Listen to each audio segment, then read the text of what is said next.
이명박 전 대통령이 현 정권의 적폐청산에 대해서 정치보복이 아닌지 의심스럽다라면서 강하게 비판했죠. 이러자 더불어민주당과 국민의당에서는 이 전 대통령을 향해 적반하장이라고 지적하고 있습니다. 반면 자유한국당은 정부와 여당이 칼춤을 추고 있다라며 맞받아쳤습니다. 국회 취재기자 연결해서 이 소식 알아보도록 하겠습니다. 염혜원 기자. 네, 국회입니다. 이명박 전 대통령 어제 입장 발표를 두고 여야가 격돌했다고요?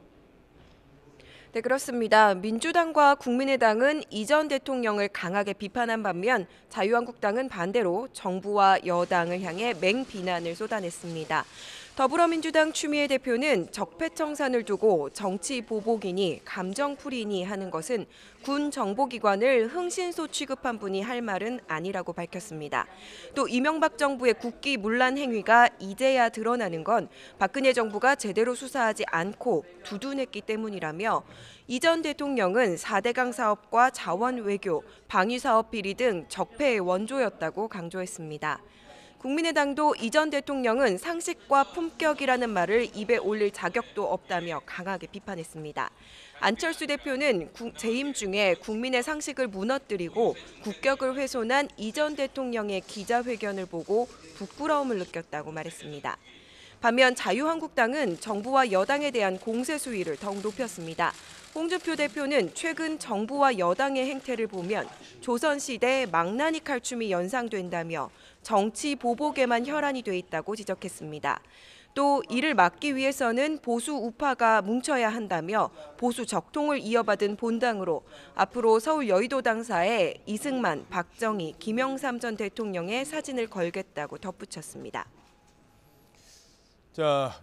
그런가 하면 홍종학 중소벤처기업부 장관 후보자 인사청문 보고서 채택을 남겨두고 있는데 지금 산자위죠. 상임위 분위기 어떻습니까?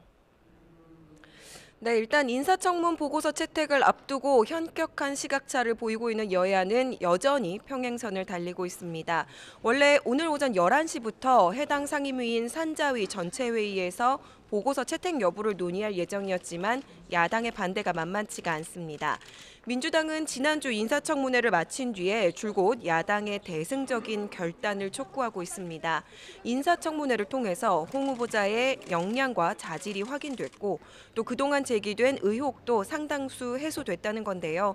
반면 야당의 입장은 정반대입니다. 자유한국당은 홍 후보자의 즉각 사퇴를 요구하면서 인사청문 보고서도 채택할 수 없다는 입장입니다. 또 청와대가 홍 후보자 임명을 강행한다면 앞으로 예산국회가 원만하게 진행되기 어려울 것이라는 경고도 했습니다. 국민의당도 홍 후보자의 자진 사퇴나 청와대의 지명 철회를 요구하고 있습니다. 다만 인사청문 보고서에 반대 입장을 적는다는 조건으로 채택을 논의하는 참여할 수 있다는 여지를 보이고 있습니다. 캐스팅보트 입지가 더욱 공고해진 국민의당은 지금 이 문제를 결정하기 위한 의원총회를 열고 있는데요. 자유한국당은 국민의당의 의원총회 결과를 지켜본 뒤에 보고서 채택을 위한 산자위 간사회동과 전체회의 참여 여부를 결정할 것으로 보입니다. 지금까지 국회에서 YTN 염혜원입니다.